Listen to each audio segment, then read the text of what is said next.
Hey everyone, welcome back to my channel. My name is Sarah from SarahTypes.com. Today I'm going to show you how to create die cut stickers and sticker sheets using your Cricut. So I'm first going to show you how I actually created the stickers, and then I'm going to show you some of the different label paper. I'm going to show you two different ways. One is by using an SVG and one is with a PNG file. The SVG file does print a little bit better, I find. You can see in this example on the right hand side, that is the SVG print, and then on the left hand side is the same picture but as saved as a PNG file. So I do think that the SVG file is quite a bit sharper and clearer. But if you don't have Illustrator and you can't do vector-based, then you might want to do a PNG file. So first I'm going to show you how to create the stickers by cutting with a PNG file. So you can see this is a PNG file, which basically means it has a transparent background, which means there's no white. And you can see when I brought it into Illustrator that it has a clear background.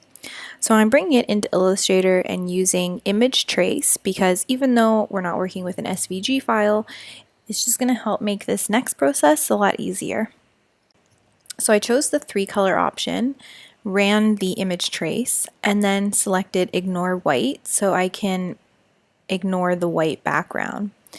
And now I'm just going to get rid of the unnecessary path. So I'm going to do that by ungrouping and selecting that border around the image. And once it's selected, I just hit delete. There's still some of these like ghost paths in the letters, so I just select one and then go to select, same, fill and stroke, and it will select the other ones, and then I just hit delete. So now I have a nice clean image. I'm going to select the whole thing and then just group it. So I'm going to want a border around it so that the Cricut knows where to cut. So to do that, I'm going to Object, Path, Offset Path. And you'll want to turn preview on so you can see. Yours might not be this thick, it might be thinner, and you'll be able to see it's actually adding a almost like a border around your image. So I just want to increase that until all of the points are touching. And then I'm going to hit OK. And now I want to basically melt this whole thing together. So you want to open your Pathfinder. You can go to Window, Pathfinder, and you want to select the first button, which is Unite. And that just basically takes all those shapes and melts it into one. So you saw there that the text is still behind. So I'm just going to make this white. And then I'm going to arrange it so that it's behind the word on-site, which is my image. You might have to select this and click ungroup because it might default to grouping with the words. And then you just go to Object, Send to Back. So now you can see that you have a really nice border around your original image. So I'm just going to group this again, and now it's totally finished. So I'm going to hit, actually I'm going to enlarge my artboard because if you save it before doing this, it may not get the full image. So I'm just making my artboard a little bit larger, and then I'm going to save for web. I'm also going to save this as a PNG image. I brought it in as PNG, and I'm going to save it as PNG just to show you this example. So just make sure that you have the PNG image selected from your options, and then hit save. You also want to make sure that it's a good size. I have this at about 1200 pixels, so you want to make sure that it's not too small or else it's going to get fuzzy when you want to print. So now that this image is ready, I'm just going to the design space on the Cricut website. I created a new project and then clicked on upload. And then you'll want to just click on upload image and browse your computer for that PNG. Once you have that uploaded, I always choose moderately complex even for the simple ones. I'm not sure if it does anything, but I just want to make sure that it picks up the right image. If you zoom out, you can see it's selected your image, so just hit continue. You'll have two options, save as print and cut or save as cut image. So you want to make sure you choose save as print then cut. And then just select the image that you just uploaded. So I'm going to select two. I already had one uploaded. And the more recent one that I showed you is quite large, so you can size it down to whatever size you want. It's better to size down than sizing up because sizing up will make the image fuzzy. So I'm just going to duplicate these because I'm going to create 2 stickers of each. To do that, I just hit the duplicate button for each one. And you can see on the right hand side it says cut print, so it's ready to go. I'm just going to click on make it, and it shows you where it's going to come up on your piece of label paper. So the first thing you want to do is send it to printer so you get the image printed. There are a few different settings. The first settings will be on your printer itself. If you're printing with gloss paper, pick gloss paper, or if you're printing with semi-gloss, pick semi-gloss. The second settings will be on Cricut, where you go to advanced settings, and then you will want to choose photo paper from your media type if you're doing gloss paper, and then I always put the quality to best. So once it's printed, then you're going to use your material selector on your Cricut. I have it to light cardstock for die cut stickers, which means it's going to cut out the sticker paper as well as the backing. But if you want a kiss cut sticker, which only cuts out the sticker paper on top, so when you peel it off, the backing is still there, just change your dial to custom. And then I have something saved already, so you can select sticky note from the defaults in Cricut. And then you can change your pressure if you find that it cuts through or if it doesn't cut enough. So for these ones, I'm going to do the die cut, and you can see them being printed right here. I'm just loading them into the Cricut machine, and the way the Cricut does print and cut is it uses that black rectangle to figure out where the measurements are, and then based on that it knows where to cut. So this is where you can have some issues. If you have a paper that is extremely glossy, it may not work, and I'm going to show you that paper at the end. I had a lot of troubles with it.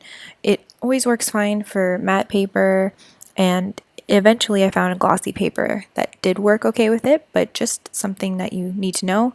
Also, if you have harsh lighting, that can affect the sensor as well, so you want to make sure that the sun isn't shining right down on it, because then it may not pick up what it's supposed to. The sensor can be very finicky. So when I'm done, to not ruin the stickers, I bend my mat so they just kind of pop off, and this works really well for the die cut as well as the kiss cut. And these are the finished stickers. Again, this one was with the PNG, so I'm going to show you next how to use the SVG files. So cutting with SVG file is my favorite way. It does have a little bit of a different upload process in Cricut, so do the same thing where you hit browse, but this time select your SVG file and click save. So it doesn't have the same kind of thing where it kind of has you detect the image.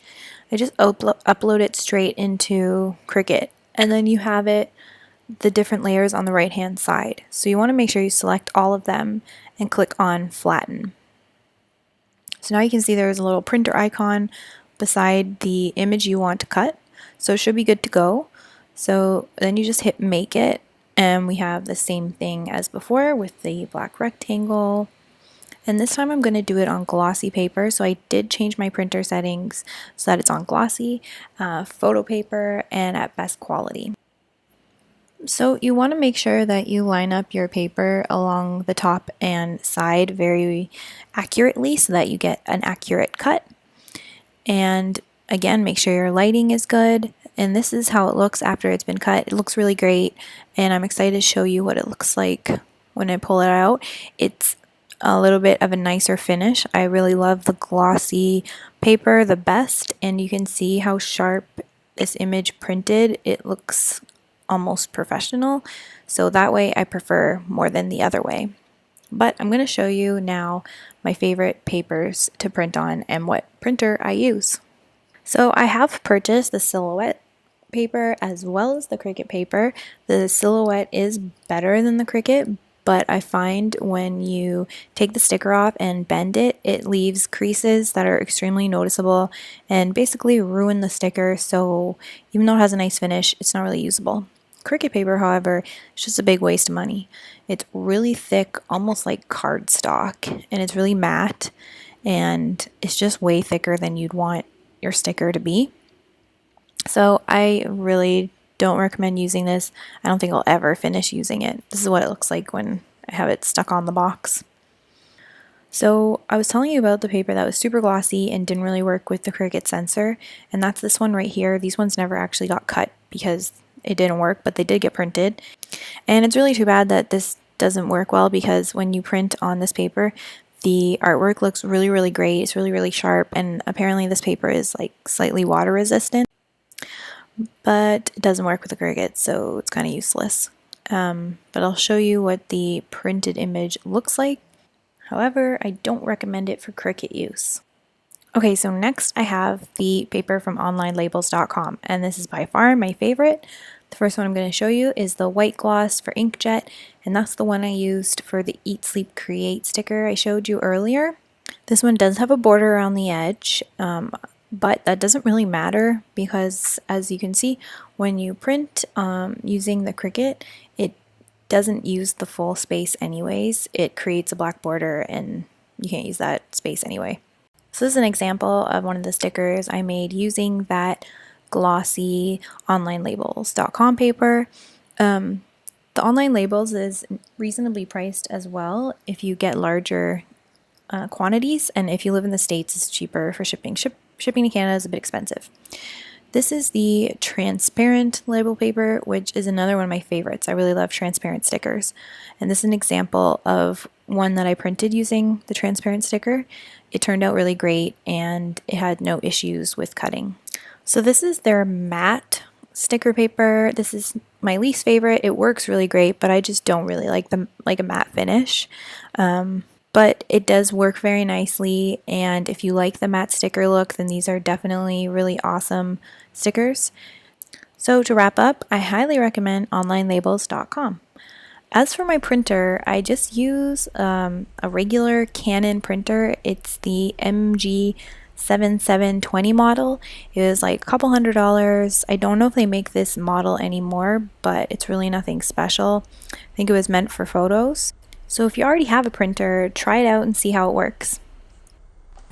Thanks for watching, and thanks for subscribing, and I'll see you next time.